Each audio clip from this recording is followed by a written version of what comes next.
नेत्र हे भुवन भास्कर नमो नमो। हे सृष्टि के सिरजनहार दिवाकर नमो नमो। हे सूर्य प्रभाकर नमो नमो। आदित्य विभाकर नमो नमो। हे भानुतिमिरहर नमो नमो। हे रवि भुवनेश्वर नमो नमो।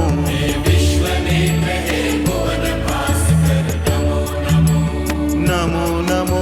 सृष्टि के सिरजनहार दिवाकर नमो नमो।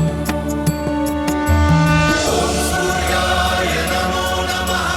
ओम सूर्याय नमो नमः। ओम सूर्याय नमो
ये क्या हो रहा है? ये अचानक इंद्र के शरीर में इतनी शक्ति कहां से आ गई? मैं तो स्वयं चकित हूं।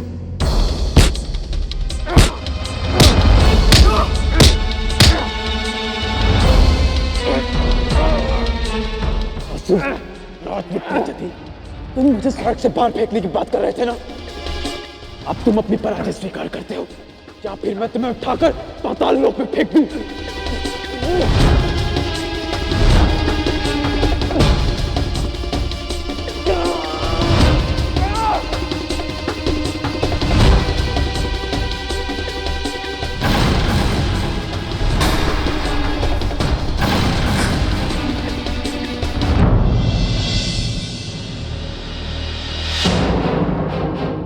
दैत्य गुरु शुक्राचार्य, पाताल राज विप्रचित्ति देवराज इंद्र के हाथों पराजित हो गए हैं।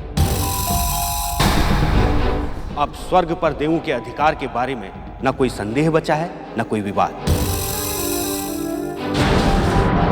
अब आप भी स्वर्ग से प्रस्थान कीजिए। बृहस्पति, आज आप बहुत फुदक रहे हो, किंतु उस समय आपका स्वर कहां गया था जब यही इंद्र अपने देवताओं के साथ कार की भांति यहां वहां मुंह छुपाकर भागता था? तब आप कुछ नहीं बोले, और आज जब ये छल कर जीत गया है तो आपका स्वर मुखर हो उठा है। दैत्य गुरु, युद्ध में पराजय हो जाने पर विजयी पक्ष को कपटी और छलिया कहना कायरों की पुरानी रीति है। आपने देवराज को कपटी और छलिया कहा, क्या आप स्पष्ट करेंगे कि देवराज इंद्र ने क्या छल किया? अन्यथा आप अपने शब्द वापस लें। देवगुरु, दैत्य गुरु शुक्राचार्य मेरे लिए बहुत सम्मानित है। मैं इन्हें लज्जित नहीं करना चाहता, किंतु असुराज विप्रचति ने मुझसे इसी शर्त पर द्वंद्व युद्ध किया था कि यदि वे हार गए तो स्वर्ग पर हम देवों का राज होगा। और इस बात के तो आप भी साक्षी हैं। इसलिए मेरी आपसे विनती है कि आप सभी असुर पुरुष और स्त्रियों को लेकर पाताल लोक चले जाएं, और इसके लिए एक घड़ी का समय ही पर्याप्त होना चाहिए।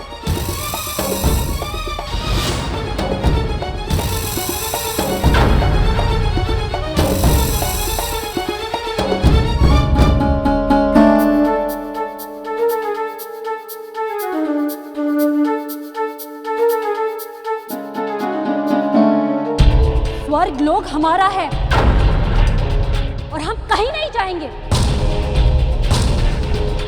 द्वंद्व युद्ध लड़ने से क्या होता है? यह तो एक प्रकार का खेल है, और खेल में हार जीत सिर्फ मनोरंजन के लिए होती है। असुरों ने स्वर्गलोक एक युद्ध लड़कर जीता था, और अब हमें यहां से कोई नहीं हिला सकता। ठीक कहा माँ ने। स्वर्ग हमारा है और हम देखते हैं कि कौन हमें यहां से बाहर निकालता है। पाताल राज विप्रचति को द्वंद्व युद्ध में हराकर तू बहुत उछल रहा है। अभी मैं तेरा मुंह बंद किए देती हूँ।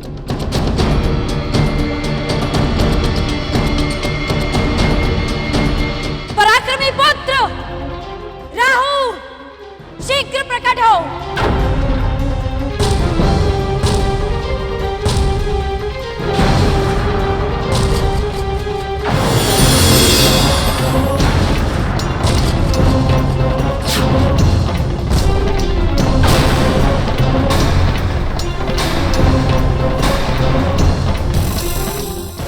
कायर इंद्र, तू ये समझकर इन लोगों पर अत्याचार कर रहा है कि तू अमृत पीकर अमर हो चुका है और ये तेरा कुछ नहीं कर पाएंगे। तो तू भूल गया मैं अभी जीवित हूं। तूने और तेरे सहकारियों ने प्रयत्न तो बहुत किया था मुझे मारने का,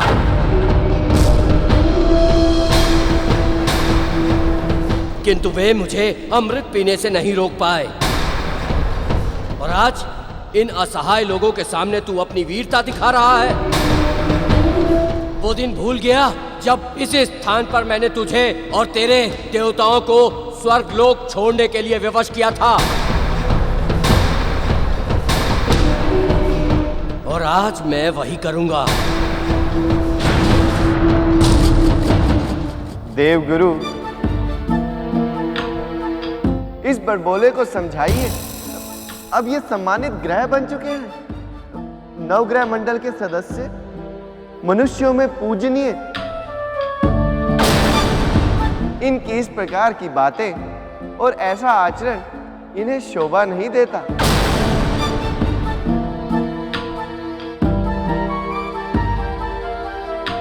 प्रिय राहु, तुम्हें देवों और दानवों के विवाद में हस्तक्षेप करना शोभा नहीं देता, क्योंकि असुर जाति में जन्म लेने के बाद भी अब तुम असुर नहीं रहे। अब तुम नवग्रह मंडल के एक सम्मानित सदस्य हो चुके हो। वाह देवगुरु, आप मुझे उपदेश दे रहे हैं कि मुझे इस विवाद में हस्तक्षेप नहीं करना चाहिए, किंतु नवग्रह मंडल के सदस्य तो आप ही हैं। तो फिर आप क्यों हर बार देवों और असुरों के विवाद में हस्तक्षेप करते हैं? इसलिए ना कि आप देवताओं के गुरु हैं।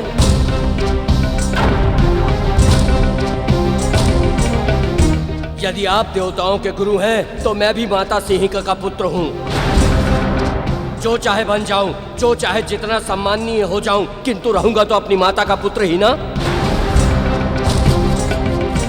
ये संबंध तो शाश्वत है और ये किसी के तोड़ने से नहीं टूट सकता।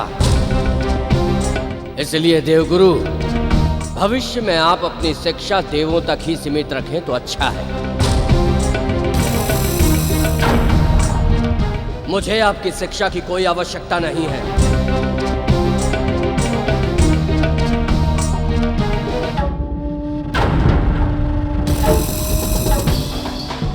और इंद्र, तुमने मेरी मां का अपमान किया है, तुम्हें तुरंत उनसे क्षमा मांगनी होगी।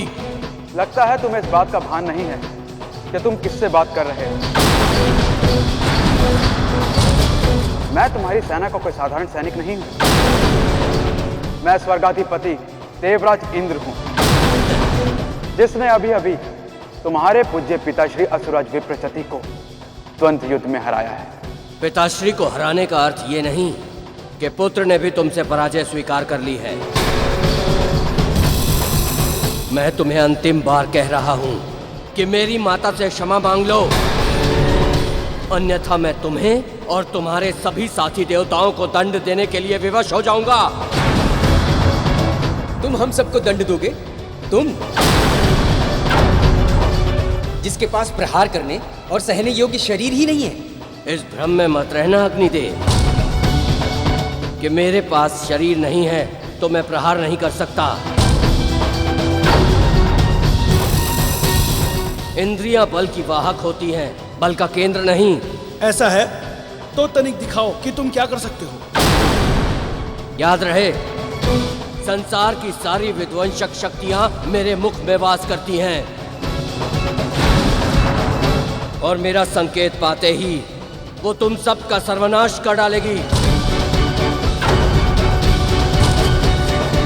प्रिय राहु, आपकी वीरता और आपके पराक्रम पर तो किसी को संदेह हो ही नहीं सकता। यही तो वो कारण है जिससे प्रभावित होकर भगवान सूर्य देव ने आपको नवग्रह मंडल में शामिल करने का अतुलनीय सम्मान दिया। सभी देवताओं को चाहिए था कि आपके स्वर्ग आने पर आपका स्वागत करते, आपकी अर्चना करते। हे देवेंद्र, आप सारा शिष्टाचार भूल गए क्या? ओम राहुवाय नमः, ओम केतुवाय नमः। सम्मानित एवं सभी मनुष्य के पूजनीय ग्रह राहु, आपका स्वर्गलोक में स्वागत है।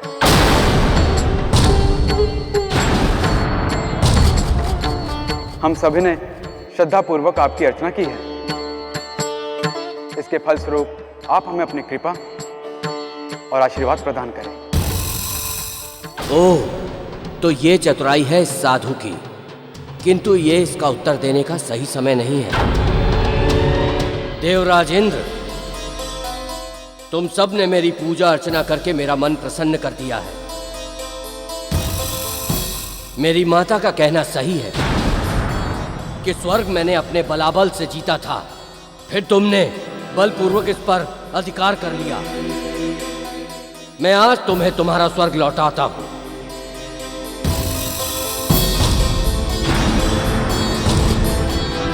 नवग्रह सम्मिलित राहु की नवग्रह सम्मिलित राहु की देवराज इंद्र की देवराज इंद्र की देवराज इंद्र की। चुप रहो, बंद करो ये नाटक।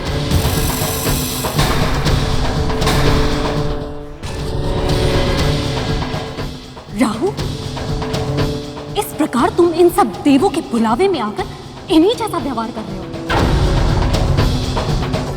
जैसे कोई बिल्ली चूहों के कहने में आकर चूहों जैसा व्यवहार करने लगे। किंतु मैं इनकी चाल में नहीं फंसने वाली।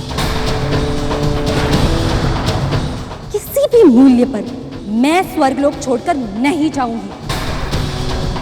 दैत्य माता, इस समय काल देवताओं के अनुरूप है। इस समय उन्हें चुनौती देना उचित नहीं होगा। पिताश्री की पराजय हमारे लिए इस बात का संकेत है कि अभी असुरों को अपनी शक्ति बढ़ानी चाहिए और उचित समय आने पर इन देवताओं से प्रतिशोध लेना चाहिए। ये सब तो किसे सिखा रहा है राहु? निश्चित ही तेरा समय अनुकूल नहीं है, अन्यथा तो इन कपटी देवताओं की बातों में ना आता। किंतु मेरा समय अनुकूल था, है और रहेगा, और मैं वही करूंगी जो मुझे उचित लगेगा। आपकी इच्छा, आपके कर्मों का दायित्व मैं वहन नहीं कर सकता। मैं चला।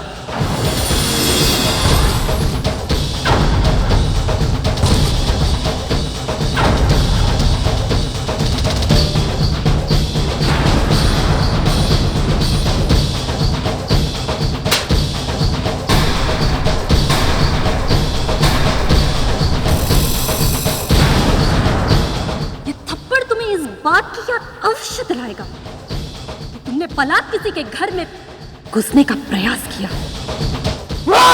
नहीं देवराज, दैत्य माता एक स्त्री है और एक स्त्री पर हाथ उठाना सभ्य पुरुष को शोभा नहीं देता। इनकी डांट मार से भी आपका कल्याण ही होगा। एक बात और, राहु के कहने पर हम पाताल लोक वापस जा रहे हैं, पर हम लौट कर आएंगे और अपना प्रतिशोध अवश्य लेंगे।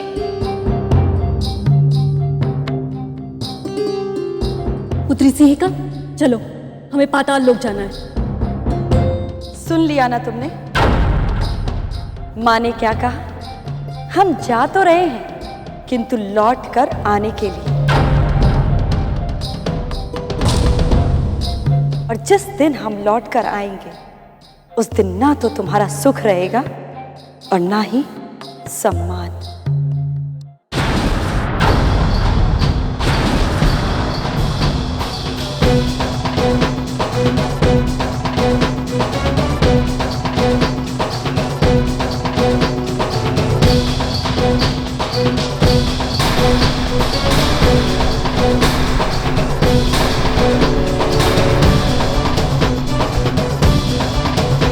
ये मुझे अच्छा लगा, और जो चीज मुझे अच्छी लगती है उसे मैं इसी प्रकार छीन लेती हूँ।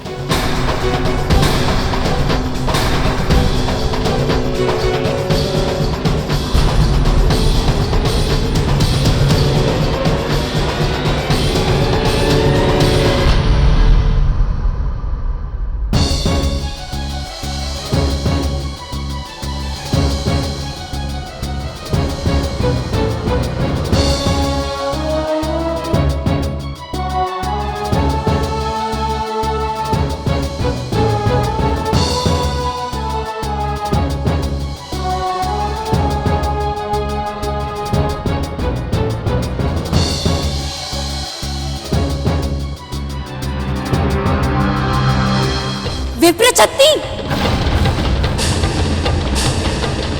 जिस असुर ने पाताल की वीरता और पराक्रम को कलंकित करवा दिया, वे ना तो असुरों का राजा बने रहने योग्य और ना ही जीवित रहने योग्य।